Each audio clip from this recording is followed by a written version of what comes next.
দর্শক, দেশ এবং প্রবাসে এই মুহূর্তে যে যেখান থেকে আমাদের ইউটিউব চ্যানেলটি দেখছেন সবাইকে প্রীতি এবং শুভেচ্ছা জানিয়ে শুরু করছি আজকের প্রতিবেদন। তো দর্শক, দেখতে পাচ্ছেন যে আমার সামনে একজন বোন বসে আছে। আজকে আমরা আসছি বোনটির জীবনের গল্প শুনবো। আপু, আসসালামু আলাইকুম। ওয়ালাইকুম আসসালাম। কি নাম ভাই আপনার? আমার নাম সুবর্ণা। সুবর্ণা। ভালো আপনি? ভালো, আল্লাহ কোনো মতন রাখছে ভাই। কোনো রকমে ডাকছে?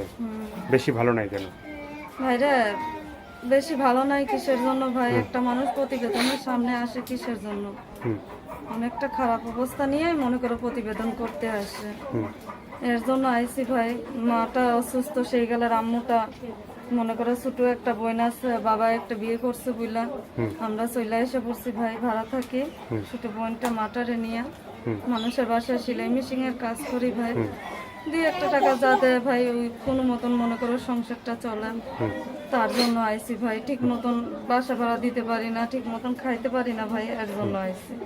এর জন্য আপনি আসছেন। তো এই ভিডিও দেখার পরে অনেকেই আপনার সাথে যোগাযোগ করবে বা ফোন দেবে, হ্যাঁ, ভালো মন্দ খারাপ অনেক কিছু বলবে, ঠিক আছে? তো সবার সাথে ঠিকঠাক মতো কথা বলা হবে? হ্যাঁ ভাইয়া, কথা বলবো না কিসের জন্য? প্রতিবেদন করছি, হয়তো খারাপেও ফোন দিবে, ভালোও ফোন দিবে। যারা খারাপ মানুষ হয়তো তাদের ভালোভাবে বুঝাই দিলে তারা আর খারাপ কথা বলবে না, হয়তো ভালো কথা বলবে। তাদের সাথে আমি কথা বলবো। তা আপুর কি মানে বিয়ে শাদী হয়েছে? না ভাই, বিয়ে হই নাই। অনেকেই ভাই বিয়ের সাথে কথা বলে, ভাই বিয়ে বসি না, মাটারে ছোট বোনটারে রাইখা, এর জন্য। আর আমাদের বাড়িতে ছেলেদের ভাই পছন্দ হয় না, 3টা 4টা বিয়ে করে, তার জন্য।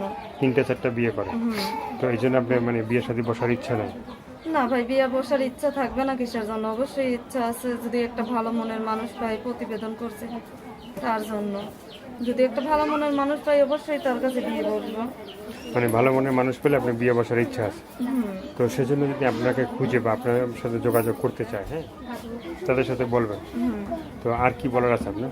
ভাইরা আর কি বলবো? দর্শক ভাইরা, একটা কথাই আমার, মিথ্যা কখনো আশা দিবা না, আর মিথ্যা কথা বলবা না। যদি সত্যিকারের পাশে থাকার ইচ্ছা থাকে হয়তো থাকবা, আর যদি সত্যিকারের পাশে না থাকতে মন চায় থাকবা না, কিন্তু কেউ কখনো মিথ্যা কথা বলবা না। মিথ্যা কথা বললে একদিন মরতে হবে ভাই। মিথ্যা কথা বইলা লাভ কি? সত্যি বলার চেষ্টা করবা। চেষ্টা করবেন। তাহলে আপনি আপনার মনে সত্যিকারের ভালোবাসা দিবেন? হ্যাঁ অবশ্যই দিব, না কিসের জন্য? অবশ্যই সত্যিকারের ভালোবাসা দিব। ভালোবাসা দিবেন। তো দর্শক, এই আপুর কথাগুলো শুনলেন, ভালো লাগলে অবশ্যই তার পাশে থাকবেন। সাহায্য সহযোগিতা, প্রেম, ভালোবাসা, বিয়ে শাদী যে যেটা করবেন সেটা আপনাদের একান্তই ব্যক্তিগত ব্যাপার। ভালো থাকেন, সুস্থ থাকেন, 5 ওয়াক্ত নামাজ পড়বেন, আর দেশটাকে বেশি বেশি করে ভালোবাসবেন। সবাইকে আল্লাহ হাফেজ, সবাই ভীষণ ভালো থাকবেন।